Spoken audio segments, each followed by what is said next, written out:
In my last video, I recreated the original Super Mario World in 3D, and today I'm going to be updating it with a ton of new content along with making it available for you guys to play. Let's just hope Nintendo doesn't come after me. So even though we already remade the basics of the original game, there's still a lot we can add to make it even bigger, which is why I want to expand the world with 2 new levels. One is going to be based on the underground theme levels, and the other will be the final boss fight against Bowser. And since we're making these new stages, we might need a bit more than just the grass and dirt tiles I made last video. So I found some new tiles based on these environments, and I modeled them in 3D. Like in the original game, some of the underground levels had these platforms made of sand that would move up and down and occasionally crush you to death. So I decided to remake them in this version.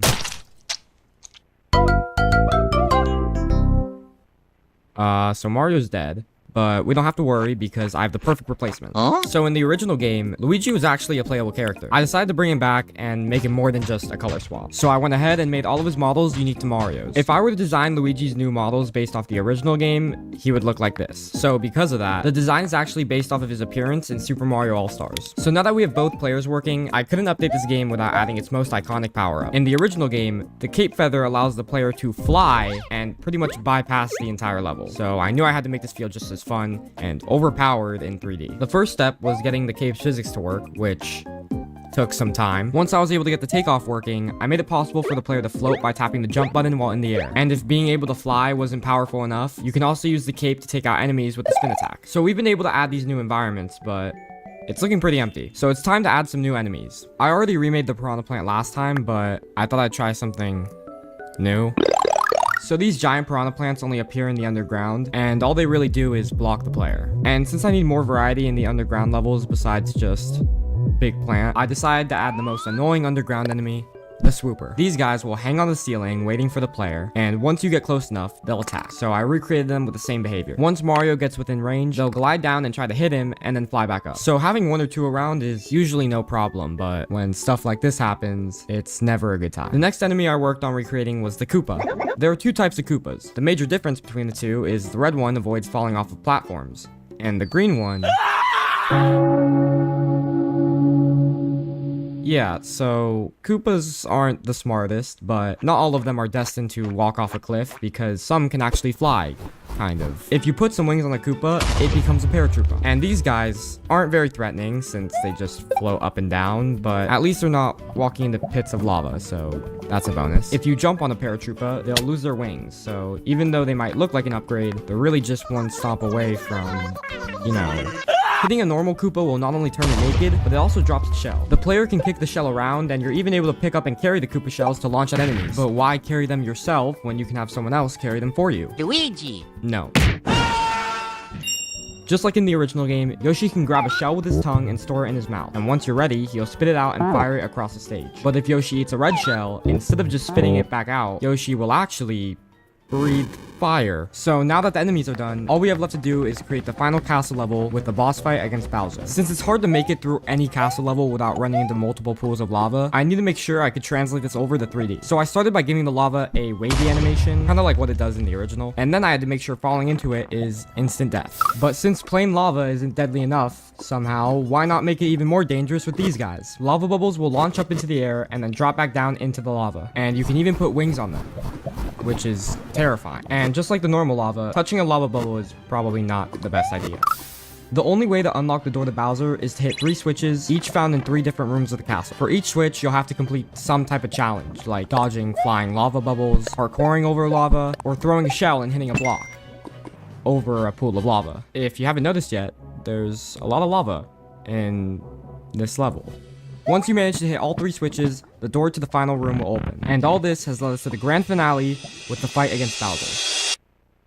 So I wanted to stay as true to the original as possible, while making sure this fight felt as cool as it is in 2D. So after making all the models for Bowser and his clown car, I began recreating Bowser's different attacks. First, he will charge the player with his clown car and try to knock them off the stage. Then in his next attack, he starts bouncing across the arena trying to crush Mario. But if that doesn't work, which it usually doesn't, he will shoot you with a cannonball. But just like in the original, Bowser's not fighting alone. Every few attacks, Bowser will drop in these 2 little Koopa robots called Mecha Koopas, which will land on the stage and start waddling aimlessly. Jumping on the Mecha Koopa will stun it, and the player will be able to pick it up. The only way to defeat Bowser is by launching the Mecha Koopas that he throws at you back at him, but like 20 times. And you would think that after like the 5th Mecha Koopa, he would stop throwing them at you, but I guess not. After taking enough hits, Bowser flies off screen for a few seconds, but the fight's not over. These little fire guys will rain from the sky, and then Bowser returns. And now that he's back, we enter phase 2 of the fight, which means his car gets angry. Probably because it keeps getting hit with Mecha Koopas.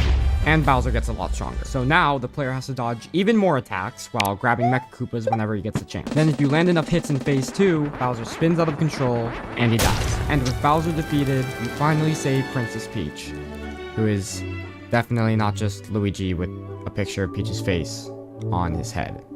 Because, I'm sorry, I didn't have time to model Peach. So if you guys want to actually play the game for yourselves, I've left a link down in the description below. But just a quick disclaimer before you do, I just wanted you to know that even though I am the best game dev and the best programmer, there might still be some bugs that slip through the cracks. That's definitely not my fault, you know, y'all have to... Okay, anyways, now that that's out of the way, which we don't care about, this is the final fight against Bowser. Here it is. Here, you can see it. If you guys want me to be honest, I'm not even very good at this game, the game that I made, but let's just see if I can try to beat this first try, which I probably won't. I'm not trying to be overconfident, but this first phase is... Okay, attempt number 2. I actually really like how the models for the Mecha Koopas turned out. I mean, they look kind of stupid, but I'm not gonna lie, I kind of made the cannonball way less threatening in 3D, but... what do you want me to do? Come on. I mean, maybe I could have made it bigger. Or like, I don't know. Now, this is just stupid. I'm not gonna lie. I can just stand in place and look, he can't even hit me. You can call this poor game design, but I think I'm just really good at the game. This fight actually lasts pretty long. I mean, it took me a while. I mean, maybe I'm just bad, but it took me a while to get to the halfway point. And now all this fire is raining above me. And look, guys, his car changed.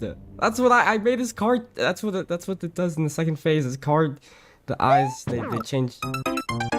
Okay, so... you know what it is? I need to change characters. That's what it's been the whole time. You know what else I love? I love sitting through this 15-second cutscene every time I want to redo this fight. And I probably could have just made it so you can skip it, but it's too late. I'm not doing all that. And once again, I have to throw 100 Mecha Koopas at his car over and over again. And we're back at the halfway point, and this time, I'm not gonna mess it up. This is it. This is where I beat the game. The game that I made. And I'm also having a lot of trouble to beat. Maybe Mario was the reason I was doing bad those first times, because I'm not. Hey, you with me? You compass mentis? Good. Hello there, person watching this video. My name's the B. And here's the situation. Now, if you're up to date with You're the Beak lore, you'll remember that a couple of months ago, I think it was like midway through January, I uploaded this video. How the internet ruined Sprunky, featuring Kid Boy. One of the more recent incarnations of my, let's call it, Ruined series. If you watched that video, I appreciate you. If you didn't, but basically, TLDR for you. In that video, I went into depth about how this game, Sprunky, how it fell victim to things like brain rot and slop and weird, strange content being made. Average thing gets popular on the internet type beat. And then, around a month later, I made this video, a rabbit hole video about a Sprunky YouTuber called Gummy Dora. Here's the thing though, I didn't know it at the time, but these videos, they would act as catalyst to my nightmares. You see, there I was, rotting in my bed at 3 in the morning watching Top Gear clip compilation videos after a hard day's cyber grind. But then, I saw this face staring at me through the void, eyes gazing deep into my very soul. Curious, I clicked on this face, and what I found was, well, I simply don't have the words to describe it. All I can say is prepare yourself, because, lads, we have a serious problem on our hands, and it all has to do with the topic of Sprunky on YouTube getting even worse. So how about you sit down, brace yourself, subscribe to the Beak YouTube channel, leave a like on this video, join my Discord server, and get ready. Because today, you and me, once again, we're going to be taking the plunge straight down into the depths of the Sprunky YouTube content abyss. Right, before we descend any further down into this just absolute hellhole mind-numbing abyss, look, I am going to have to do the usual YouTuber thing of telling you what you actually get up to in this game in voiceover. I'm going to have to use my disembodied voice to serenade you with the prophecies of what Sprunky actually is, just so we're all on the same page. Don't worry, I'll keep it brief. If you want a more in-depth explanation that goes into Sprunky's origins and its influences and all of that type of stuff, but look at your screen. This is Sprunky. It's a game created by around 2 million of me not being able to pronounce names properly. Nyanko BFLO, this guy that is A, colorful, and B, musical. Wow. Now, I'm not very good at these kinds of music games, like at all. This is the best Dandy's World song ever.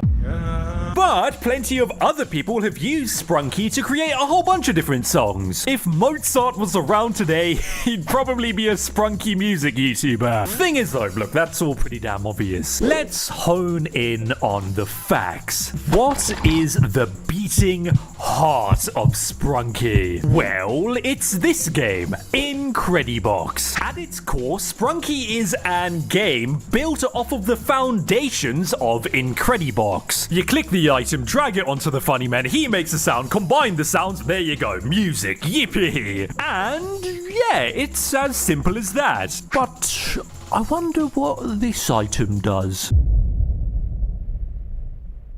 Oh no! Yes, person watching this video is Sprunky. It isn't just a bog standard music game with colorful characters. Nah, God no. It is an horror game. Whoa, look at the characters. They've gotten dismembered. Oh, it's the scary analog horror eye. Oh, I just pissed my pants and shat myself. Oh. I'm sure there are a whole bunch of lore reasons why this happens. Why Sprunky smokes the nightmare FNAF strain and gets evil. Reasons that I'm not able to tell you. Mainly because I'm a 23-year-old man. I haven't taken time out of my very busy schedule to enlighten my brain with this information. But the best way I can describe what Sprunky is that Sprunky, it's a game that appears colorful and family-friendly and full of whimsy on the surface, but it houses a dark secret. You got all that? Is that information in your brain? Good. And now that it's in your brain... Hello, I'm back!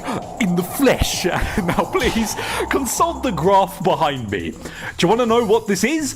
This is a Google Trends graph detailing the popularity of the search term Sprunky. And sure, okay, look, I can see, I've got eyes behind my glasses. It is on a little bit of a downward slope at the moment, like the American economy, but that doesn't take away from the fact that a couple of months ago, Sprunky, it was ridiculously popular. It was the newest, biggest thing. The original Sprunky video, this one, it banged views. It went crazy. Look at the views. This is insane. The Sprunky view situation is stupendous. Why Sprunky got so damn popular to begin with, I'm not entirely sure, but if I descend here and really fire my neurons, rack my brain, like try to come up with a game theory, I think lots of it has to do with this kind of innocent seeming on the surface, but it hides a dark secret stuff, or just always doing well on the internet. Sprunky, it gives massive creepypasta vibes. If you were to take the whole idea of it and convert it from an MP4 file into a text file, I can see it being posted next to, ooh, Jeff the Killer.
Slenderman and Sonic EXE on creepypasta forums a good couple of years ago. Jesus Christ, that brings back quite cringe memories of reading creepypastas and telling my friends about them. Oh no, guys, it's the Rake. Oh, I'm gonna Jeff the kill you. I wasn't scared of long hallways. That wasn't until I met the hallway man. But, and this is quite a big but, as we all know, when something like Sprunky gets really damn popular on the internet, a couple of other people come along and look at this popular thing and think to themselves, I want my own piece of the pie. Chaos ensues. Today we're playing Sprunky, which is one of the funnest, but also creepiest games we have ever played. But be careful, because this game has a dark secret.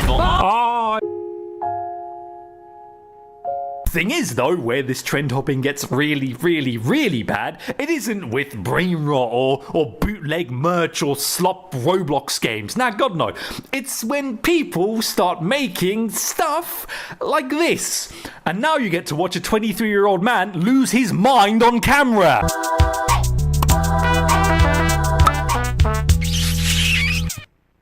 What the fuck? I feel dirty. What's the most replayed part in this video? Over here. Okay, what? That was a mistake.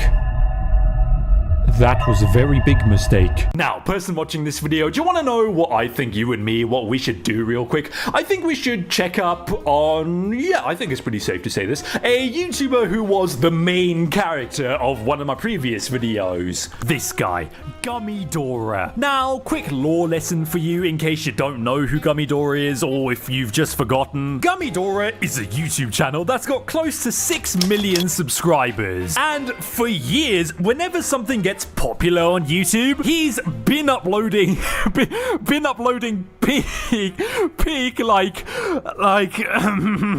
delicious mommy long legs, mommy versus green poppy playtime x Roblox, delicious alphabet lore x rainbow friends, delicious L alphabet lore x rainbow friends mukbang. Run!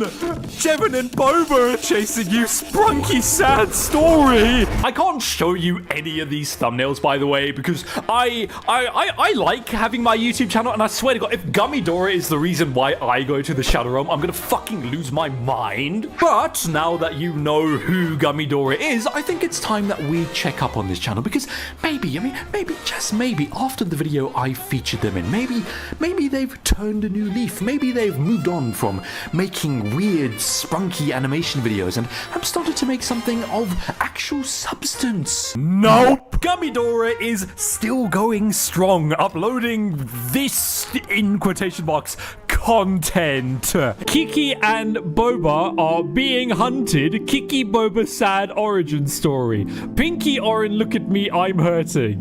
Where's Pinky, Cassie, and Mr. Fun computer hot hackers? I think it's time that we move on from Gummy Dora, though, thank God. It's time to talk about my sleep paralysis demon from the intro. Now, person watching this video, these kinds of rabbit hole videos I make every now and then, they've got two massive consequences. The first one being that I can feel my brain decaying in my skull, and the second one being that they absolutely destroy my YouTube algorithms and recommended feeds and all of that type of stuff. And that's how I came across Sprunky X5V. Sprunky Incredibox Harrow Phase 4 Best Song All Characters Wenda versus Simon versus Jevon versus Brad versus Pink. Jesus Christ, I feel like I'm fucking reciting something from the Necronomicon. Now, much like Gummy Dora, Sprunky X5V is another channel that makes really weird Sprunky related content. But, if anything, I think the Sprunky X5V YouTube channel, it may be a little bit worse, because unlike having, and I really can't believe these words are actually going to come out of my mouth, I can't believe these syllables are going to fly out my gums, high quality thumbnails, the Sprunky X5V video thumbnails, they're a lot less low quality, which makes them feel a lot more graphic. Look into my eyes, my eyes behind my glasses. I have seen horrible things, images that have been burned into my brain forever. But hey, good news.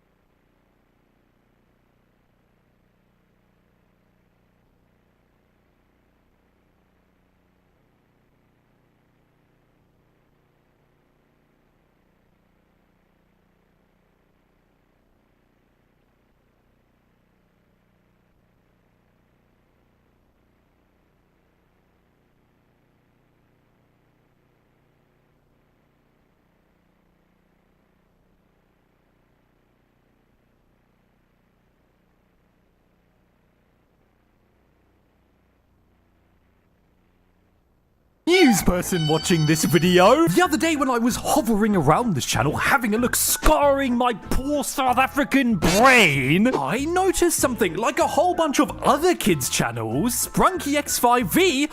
Oh wow, look, there's a live stream. I get to watch my favorite YouTuber ever live. What the fuck is this? Yeah, this live stream, it wasn't a live stream where you, I don't know, mess around with your chat in Roblox games. Diddy's World. No, Sprunky X5V live streams, they'll rot your soul. And what's even worse is that I accidentally left my screen recording on while I went to go eat some breakfast the other morning. So now I have an hour-long clip of a Sprunky X5V Gooner live stream saved onto my PC. Oh, yay! Yippee! I can confirm I am not a, oh no, help Sprunky Incredibox Sprunky Survive Animation Complete enjoyer. Let's get serious for a second though, and really dig into what kinds of videos Sprunky X5V actually makes. Well, as the name implies, Sprunky X5V is a Sprunky YouTube channel. Oh, they make Sprunky content. Oh, holy shit, no ways. But it isn't actually as simple as saying that. You see, if you ever decide for God knows what reason to actually have a look at the Sprunky X5V YouTube channel, please don't, by the way, like, save your brain. That's my job. I am the brain melter. It's my job to look at this shit. Don't take my fucking employment away from me. But if you do decide to take my employment away from me, you'll soon notice that, okay, all of these videos have got really sus thumbnails featuring a whole bunch of other popular kids characters in them, like Friday Night Funkin' characters, Sonic EXE, Dandy's World, Squid Game, all of that type of stuff. House censor my glorious king. But then, when you drag your mouse cursor, hover over the thumbnail, question your life choices, and then click on the video, this video's got nothing to do with the thumbnail. The live streams do. I've seen horrible things. But the videos, Sprunky X5V is lying on the internet. This is probably one of the worst fucking thumbnails I think I have ever seen in the entirety of the 23 years I've spent roaming this earth. 3, 2, 1, go! Wow. Wow. Wow. What amazing content. That makes me want to applaud. Can you see my eyes rotting up my skull? E and eager for me. And I. Thank you, Adetta Grigardi 5278. Very insightful. What I do find quite, let's say, interesting about the Sprunky X5V YouTube channel, though, is that if you go all the way back in time to when the first ever video was uploaded onto this YouTube channel, the ancient era of 4 months ago, it looks like Sprunky X5V tried to go the more high-quality thumbnail, weird Sprunky animation YouTube channel route. Hey, look, it's the channel's profile picture. But then, further down the line, they decided to change up their entire YouTube strategy to sound like a YouTube guru. They decided to shift from high quality thumbnail to this. I don't think I have the words to describe what's currently on your screen, what I've had to see making this video. I have seen horrible things. Let's chalk all this up to a shift in artistic vision. But now, I think it's time that we move on from Sprunky X5V and talk about something that I just find, like, kinda sad, in all honesty. What is it, you may be wondering in your brain, in your head? Well, it's the absolute state of Sprunky YouTube in general. If you go onto YouTube right now and search up Sprunky, sure, you will find some normal Sprunky related videos, but these normal videos, they're lost in a sea of just awful content, especially shorts. What the fuck?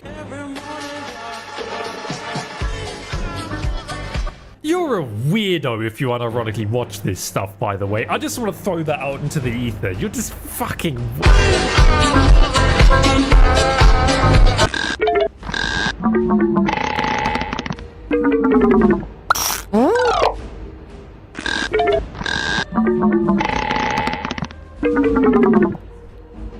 push my fingers into my fucking arm. Oh, and it's not like it's only the algorithm linked to my main YouTube channel, the Beak YouTube channel, your favorite YouTube channel, that's resulting in searches being really weird. No, to test to see how bad Sprunky content on YouTube actually is, I decided to resurrect the account I used during my week of watching Brainrot video, John Brian Rot the Goat, all to see what in the name of all that's holy would come up for a channel that's never ever watched anything to do with Sprunky before. The results?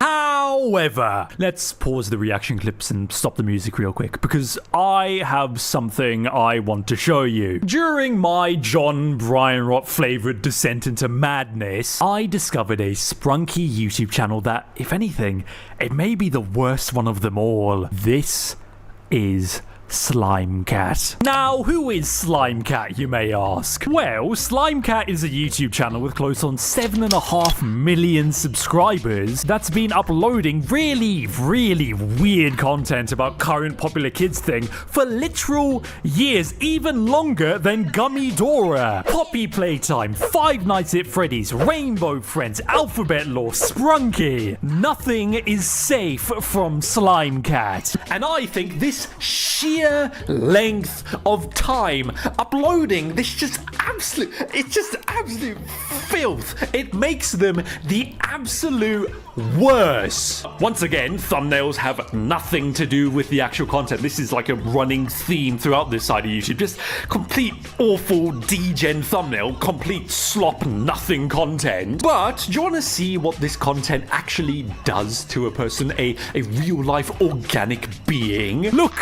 Look at what it's physically doing to me. I'm a 23-year-old man with a crippling ultra kill addiction. Do you want to know the best way I can think to spend my day? Watching videos like Incredibox Sprunky Sinner Edition new mod but 1 hour's all compilation. I have a very limited time left on this earth, by the way. I think I only have 21,915 days left, and I get to spend some of these days watching this absolute slop. I don't want to do this.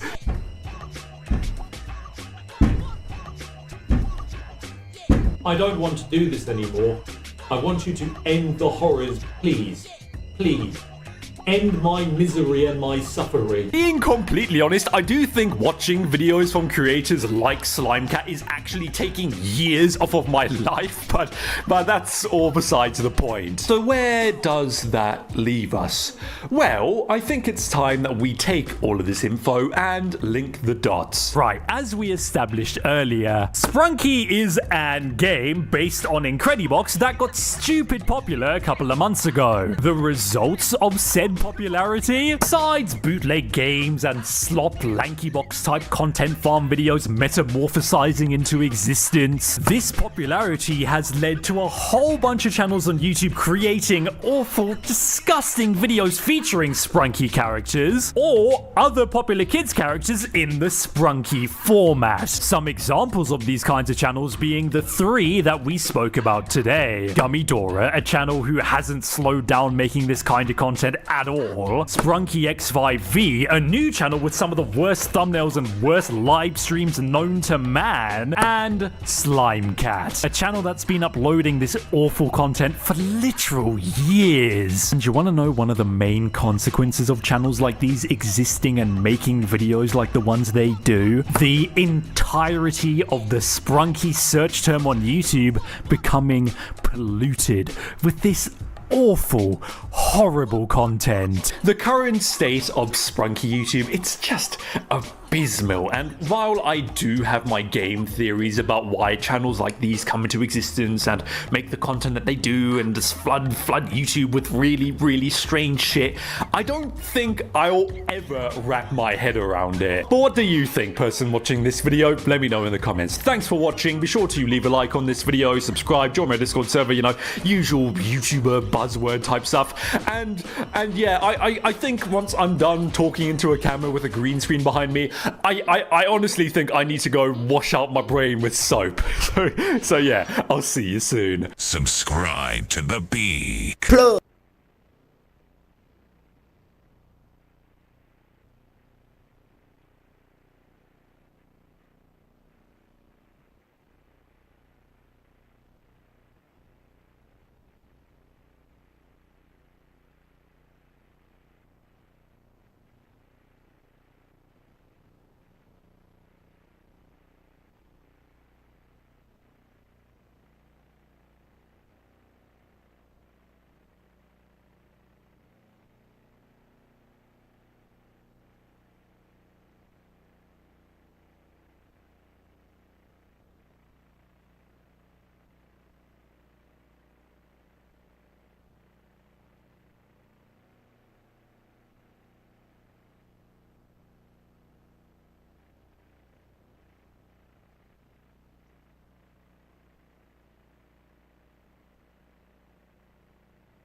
This is Lost Media, found in 2023.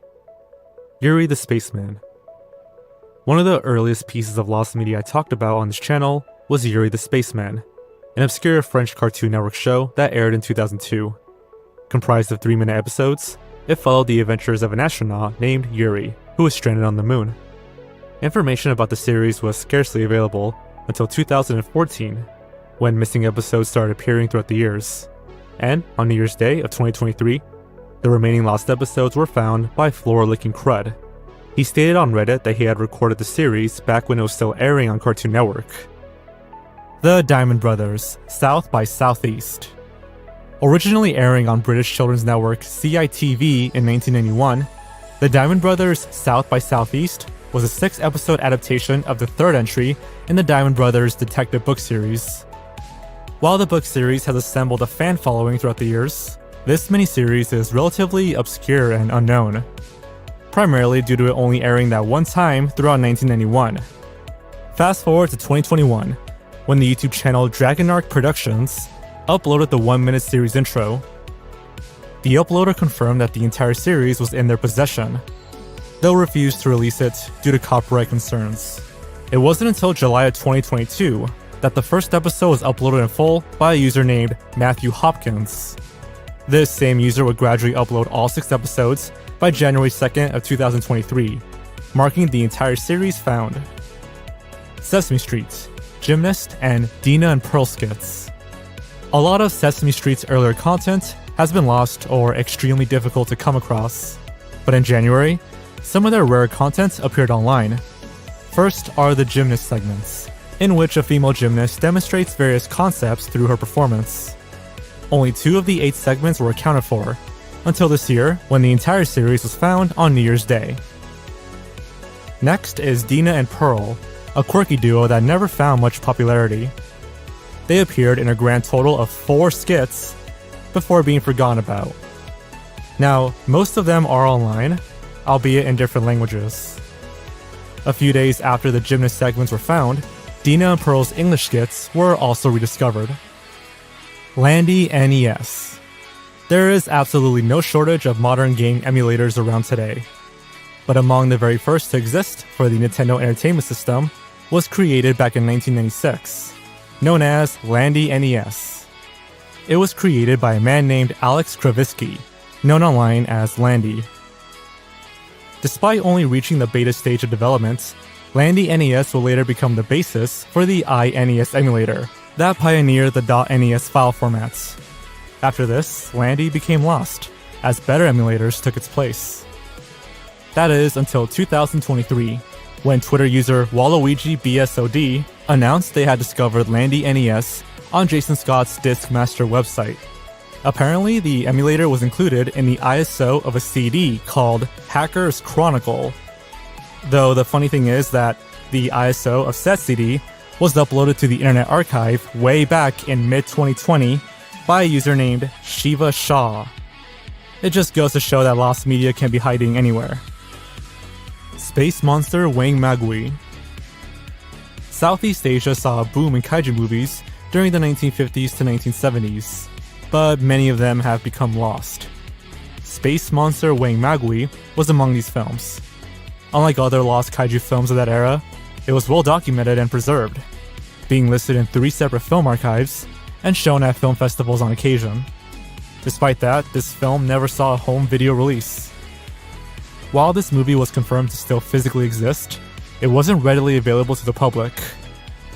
The only footage online was a short 15-second clip, possibly recorded from a TV broadcast.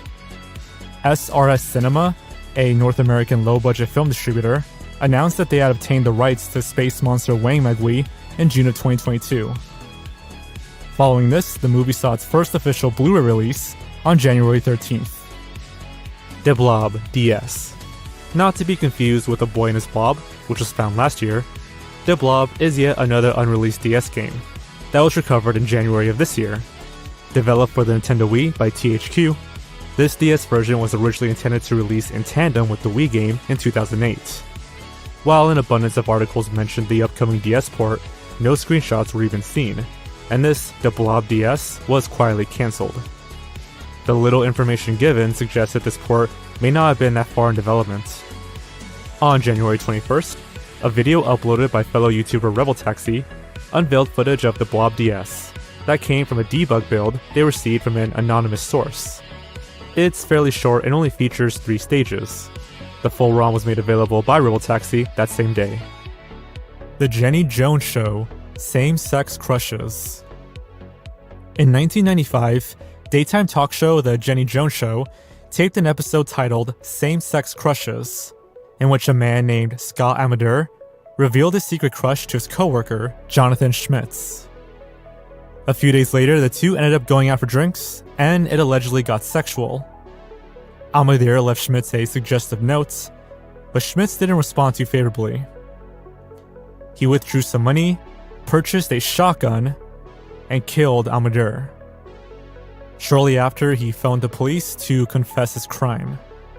Following the murder, Schmitz was sentenced to 25 to 50 years in prison, but is currently free. The intensive media coverage encouraged show producers to never air the Jenny Jones Show episode, though brief snippets have appeared on occasion. In 2023, a Reddit user discovered that the full episode was available on Court TV's website. It's apparently been there since June of 2022, but no one knew until this year, and no one knows why it's there. Hell Has Harbor Views. Despite being nominated for 6 awards, and winning one of them, the made-for-television film Hell Has Harbor Views was seemingly forgotten about after the few times it aired.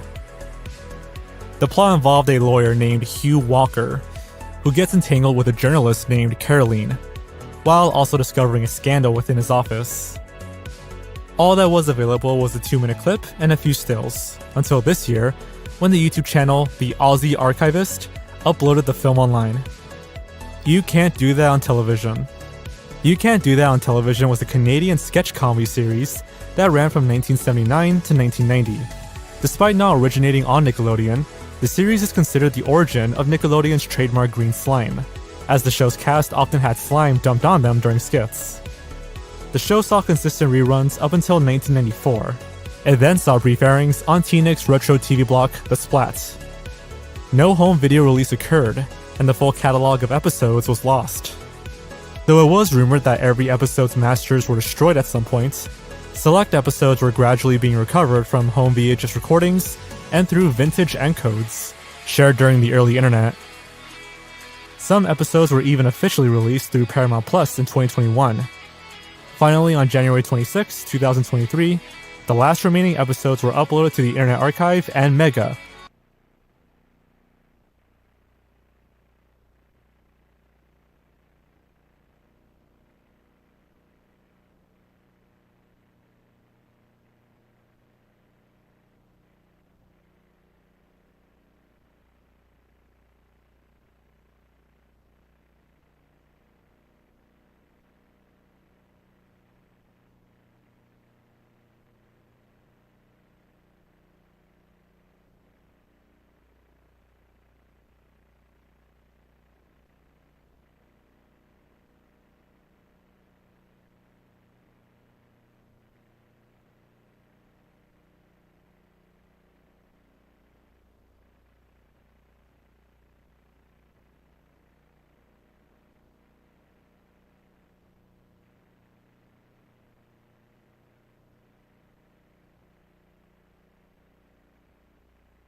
by users ak.fade and GregioGuy, respectively.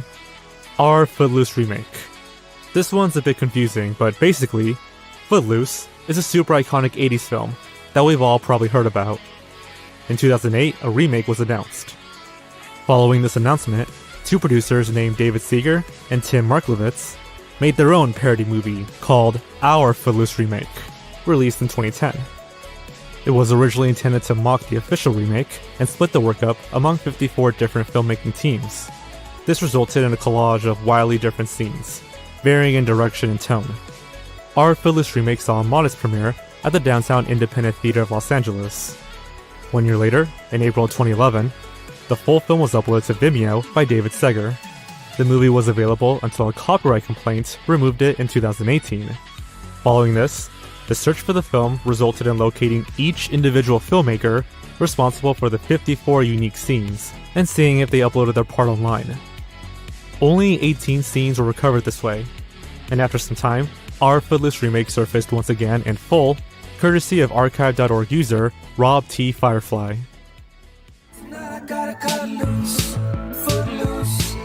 Kick off your Sunday shoes, please, Louise, pull me up from my knees.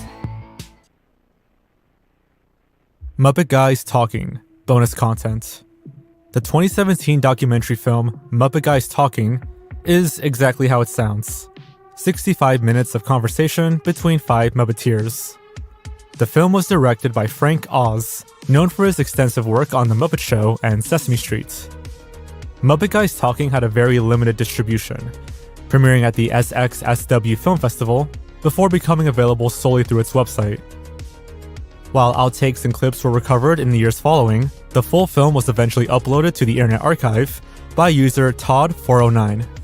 The Return of Jezebel James.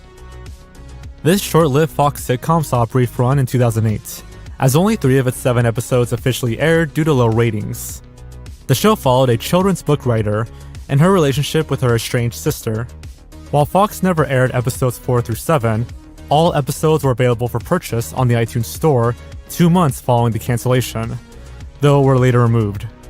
Daniel Palladino, who currently hosts the podcast Gilmore Guys, was contacted regarding the lost episodes, but to no avail. Finally, on February 5th, Reddit user Cuddlebuns discovered they still had iTunes downloads of the full series in their possession. Subsequently, they uploaded the files to gofile.io, marking the sitcom as found. A self-induced hallucination. In 2018, director Jane Schoenbrunn released A Self-Induced Hallucination, a documentary about Slenderman, the famous creepypasta character. It was composed almost entirely of YouTube videos, including homemade films, news reports, snippets of video essays, and so on. The film was available on Vimeo before being taken down for unknown reasons. On February 1st, a user named File-Saving Archivist of Moving Image Things posted the entire documentary to the Internet Archive. In response, Schoenbrunn stated that this wasn't the final cut of the film, which she later uploaded on February 7th. Bluey pilots. Pilots often go lost or unreleased, and the Australian children's show Bluey is no exception. 2 pilots were produced prior to the show's 2018 premiere. First, a 1-minute test animation in 2016, which featured Bluey being pushed on a swing by her father Bandit. He isn't paying attention, so the swing eventually goes too high and crashes into him. This animation was only passed around the office, with the creator feeling